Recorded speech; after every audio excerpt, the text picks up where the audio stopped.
टिफिनसाठी रोज काहीतरी वेगळं आणि पौष्टिक हवं असेल तर ही झटपट वालाची भाजी नक्की करून पहा. कमी साहित्यात, कमी वेळात आणि अप्रतिम चवीची ही रेसिपी तुम्हाला नक्कीच आवडेल. तर सर्वप्रथम मी इथे एक शिराळा घेतलेला आहे. शिराळ्याची वरची साल काढून घ्यायची आणि त्याचे अशा प्रकारे तुकडे करून घ्यायचे. त्यानंतर मी इथे कांदा चिरून घेतलेला आहे. एक बटाटा देखील घालणार आहे, अगदी ऑप्शनल आहे, तुम्हाला स्किप करायचं असेल तर स्किप करू शकता. इथे वालामध्ये मी शिराळा घालून स्वच्छ वाल धुवून घेतलेले आहेत. त्यानंतर यासाठी वाटण लागणार आहे. तर अर्धी वाटी सुकं खोबरं भाजून घेतलेलं आहे. त्यामध्ये 10-12 लसूण पाकळ्या आणि थोडीशी कोथिंबीर घालून थोडं थोडं पाणी घालून हे वाटण छान वाटून घेतलेलं आहे. त्यानंतर कुकरच्या भांड्यामध्ये तेल गरम करून जिरं, राई आणि हिंगाची फोडणी करून घेतलेली आहे.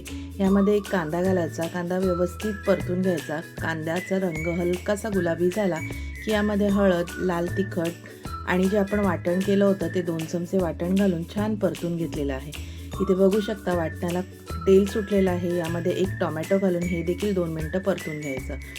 परतताना वाटण लागू नये म्हणून हलकंसं गरम पाणी घालायचं आणि 2 मिनटं परतून घ्यायचं. त्यानंतर यामध्ये आपण जे वाल साफ करून घेतले होते, शिराळा आणि बटाटा व्यवस्थित या मिश्रणामध्ये घालून एक 2 ते 3 मिनटं परतून घ्यायचं. त्यानंतर मीठ घालायचं आणि अर्धी वाटी गरम पाणी घालून छान मिक्स करून कुकरचं झाकण लावून एक शिटी काढून घ्यायची. एक शिटीमध्ये हे वाल छान शिजतात आणि ही आपली मस्त टेस्टी अशी वालाची भाजी तयार होते. तर कशी वाटली रेसिपी नक्की कमेंट करून सांगा आणि तुम्हाला आपल्या चॅनलवरती कोणत्या नवीन नवीन रेसिपी पाहायला आवडतील हे देखील कमेंट करून नक्की सांगा. बाय.